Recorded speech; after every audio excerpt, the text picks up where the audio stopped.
नमस्कार। सुबह का सूरज आपको ऊर्जा से भर दे। आप देख रहे हैं रिपब्लिक भारत। मैं हूं विवेक श्रीवास्तव। आइए गुड मॉर्निंग भारत की शुरुआत करते हैं और शुरुआत आज की 6 बड़ी खबरों के साथ। सबसे पहले कौन सी खबर हम आपको बताने वाले हैं। अर्जेंटीना तैयार है, प्रधानमंत्री नरेंद्र मोदी का इंतजार है। PM Modi Trinidad and Tobago की यात्रा के बाद अर्जेंटीना रवाना हो गए हैं। उसके बाद हम आपको बताएंगे घाना टू टोबैगो प्रधान का सम्मान जो किया गया है। त्रिनिदाद एंड टोबैगो ने मोदी का सर्वोच्च सम्मान दिया उनको और उनका स्वागत किया है। भाषा पर तमाशा जो मचा हुआ है उसके बारे में भी हम आपको बताएंगे। देवेंद्र फडणवीस ने 2 टूक कर दी है। जो लोग विवाद फैला रहे हैं भाषा पर, उनको मारपीट करने वालों पर कड़ी कार्रवाई होगी, ये कहा है फडणवीस ने। इसके अलावा अखिलेश बुलाएंगे तो बाबा जाएंगे, ये खबर भी आपको बताएंगे। अखिलेश को बाबा बागेश्वर का जवाब मिल गया है। पैसे की कोई बात नहीं है, कभी भी बुला सकते हैं, ये कहा है। अब दिल्ली में लपटों ने कई जिंदगियां ली है। दिल्ली के करोल बाग में आग लगने से एक की मौत हो गई और कुछ लोग घायल भी हो गए। उसके अलावा हम आपको बाढ़ बारिश की भी खबर बताएंगे। हिमाचल में बर्बादी का अल्टीमेटम है। हिमाचल प्रदेश में आज भी बारिश का अलर्ट जारी कर दिया गया है। अब तक हिमाचल में 43 लोगों की जान चली गई है। आज इन्हीं बड़ी खबरों पर रहेगी हमारी नजर, लेकिन उससे पहले एक बहुत बड़ी अपडेट है वो आपको बताते हैं। इटली की राजधानी रोम में सीरियल ब्लास्ट से गैस डिपो में हुए विस्फोट में 25 लोग घायल हुए हैं। घायलों में 8 पुलिस अफसर भी शामिल हैं। ये तस्वीर हम आपको दिखा रहे हैं। ये इटली के राजधानी रोम की तस्वीर है। ये गैस स्टेशन पर ही धमाका हुआ। अब सोचिए कि गैस के सिलेंडर में अगर आग लग जाए और धमाका कितना खतरनाक हो। ये कैमरे से रिकॉर्ड की गई तस्वीर है। आपको इन तस्वीरों को देखकर ही अंदाजा लग जाएगा कि ये हादसा कितना खतरनाक था।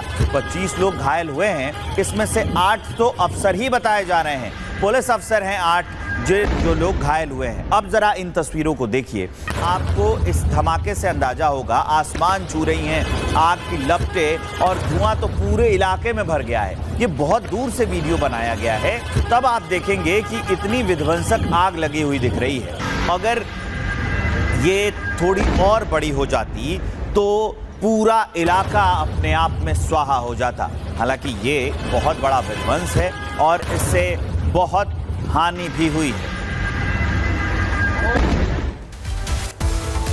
और अब चलिए आगे बढ़ते हुए आपको एक और बड़ी खबर बताने जा रहा हूं। स्पेन के एक बैटरी फैक्ट्री में विस्फोट हो गया है। धमाके के बाद फैक्ट्री में आग लग गई है। भीषण आग लगी है। लाखों का सामान जलकर राख हो गया है। तो बड़ी अपडेट हम आपको बता रहे हैं कि ये तस्वीरें भी आप देख लीजिए। ये बैटरी फैक्ट्री है, जगह है स्पेन, यहीं पर आग लगी है। और आग कितनी भयंकर आप तस्वीरों से देखकर अंदाजा लगाइए। आग नीचे है, धुआं ऊपर, आसमान छू रहा है। आप देखेंगे कि इतना गहरा धुआं, सिर्फ धुआं दिख रहा है और ये पूरा ऊपर के आसमान की ओर जा रहा है। लाखों का सामान इस दुर्घटना में जलकर राख हो गया है। स्पेन की खबर हम आपको बता रहे हैं। ये एक बैटरी की फैक्ट्री है और इसी में आग लगी है। और अब चलिए आगे बढ़ते हैं। एक और बड़ी अपडेट आपको बताते हैं। पाकिस्तान के कराची में 5 मंजिला इमारत गिर गई है। बिल्डिंग गिरने से 5 लोगों की मौत हो गई है और कई लोग घायल बताए जा रहे हैं। उसके बाद जो अफरा तफरी का माहौल मचा है, अफरा तफरी जो मची हुई है, वो हम आपको दिखा रहे हैं। ये पाकिस्तान है। एक बिल्डिंग गिरी है, 5 लोगों की मौत हो गई है और कई लोग घायल हो गए हैं। तो ये तस्वीर अफरा तफरी की पाकिस्तान से हम आपको दिखा रहे हैं। और अब चलिए खबरों में आगे बढ़ते हैं।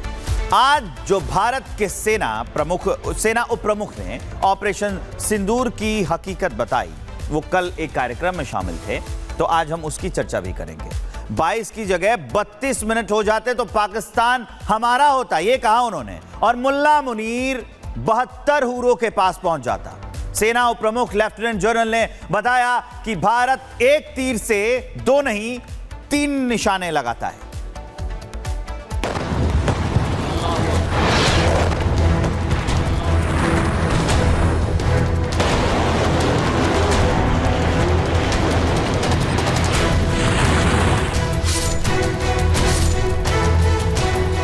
भारत के उपसेना प्रमुख का बड़ा बयान। भारत ने लगाया एक तीर से 3 निशान। ऑपरेशन सिंदूर की कामयाबी बताई। पाक, चीन और तुर्की को नानी याद दिलाई। भारतीय सेना उप प्रमुख lieutenant general Rahul R Singh ने ऑपरेशन सिंदूर में भारत के शौर्य और एक तीर से 3 देशों को टारगेट कर हमले की रणनीति बताई। So a total of 21 targets were actually sort of identified, out of which 9 targets we thought would be prudent to engage. उप सेना प्रमुख ने बताया कि पाकिस्तान के पैरोकार चीन और तुर्की ऑपरेशन सिंदूर में पाक को कैसे सपोर्ट कर रहे थे और भारत ने उन सभी सपोर्ट सिस्टम को कैसे ठोका। One border, 2 adversaries. So we saw Pakistan one side, but adversaries were 2, and if I would say actually 4 or 3 actually. We had China providing all possible support. In the last 5 years, 81% of the military hardware that Pakistan is getting. Again, Turkey also played a very important role in providing the type of support. Lieutenant general ने बताया कि 9 हमलों का फैसला कब और कैसे लिया गया और 22 मिनट में पाकिस्तान को चित्त कैसे किया गया। थल, जल और वायु सेना की मार पाकिस्तान को याद रहेगी और याद रहेगा भारतीय सेना घर में घुसकर मारती है।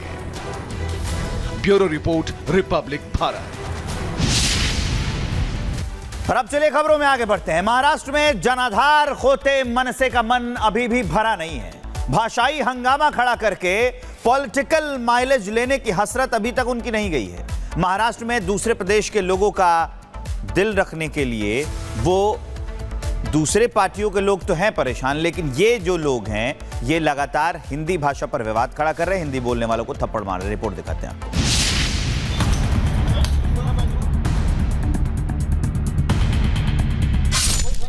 थप्पड़, गाली, विरोध, भाषा पर कैसा प्रतिशोध। महाराष्ट्र में मातृभाषा और मराठी मानुष के बीच बढ़ते तनाव पर राजनीति शबाब पर है। लेकिन दूसरी तरफ महाराष्ट्र के सीएम देवेंद्र फडणवीस ने उन सभी भाषाई उपद्रवियों को हिंदी में चेता दिया कि यह बर्दाश्त नहीं होगा। मराठी भाषा का अभिमान रखना ये कोई गलत बात नहीं है, लेकिन भाषा के चलते अगर कोई गुंडागर्दी करेगा तो इसको हम सहन नहीं करने वाले। अगर कोई इस प्रकार से भाषा का विवाद करेगा तो उसके ऊपर कानूनन कार्रवाई होगी। भाषाई उन्माद फैलाकर अपने गिरते वोट बैंक का नुकसान झेल रहे मनसे प्रमुख के मन में मराठी भाषा की अस्मिता से ज्यादा मातृभाषा का डर व्याप्त है। उन्हें पता है भाषाई उन्माद खत्म तो सब खत्म। बात निकली और बहुत दूर तलक गई। एक कदम आगे नीतीश राणे ने हिंदुओं को निशाना बनाए जाने की बात कह चैलेंज कर दिया कि दम हो तो गोल टोपी वालों को पीट कर दिखाओ। ये जो हाथ हिंदुओं के ऊपर उठ रहे वो हाथ इसके आगे जरूर कांपेंगे, इतना विश्वास मैं देता हूं। इनको इतनी अगर हिम्मत है तो इन्होंने नल बाजार, बहरामपाड़ा वहां जाके ये सब मस्ती दिखाना चाहिए। हमारे हिंदू भाइयों के ऊपर दिखा के कुछ फायदा नहीं है। बाला साहेब को फॉलो करने वाले राज ठाकरे को संजय निरुपम ने बताया कि साहेब ने कभी भी हिंदी का विरोध नहीं किया, लेकिन राज ठाकरे अपनी राजनीति इसी मुद्दे के इर्द गिर्द रखना चाहते हैं। बाला साहब तो कभी हिंदी विरोधी नहीं थे, वो तो हिंदी को एक राष्ट्रीय भावना का प्रतीक मानते थे। तो मैं मान सकता हूं उद्धव ठाकरे को, उन्होंने तो लगातार बाला साहब ने जो भी विचारधारा पकड़ी थी उसके खिलाफ जाकर के वो कांग्रेस से हाथ मिलाते हैं, बाद में हिंदुत्व को छोड़ देते हैं। लेकिन राज ठाकरे भी अब उसी लाइन पे चले गए हैं। महाराष्ट्र में 52% लोग हिंदी बोलते हैं, 12% से ज्यादा की भाषा हिंदी है। बावजूद इसके जनाधार की तलाश में विवाद जारी है। Bureau report, Republic Bharat.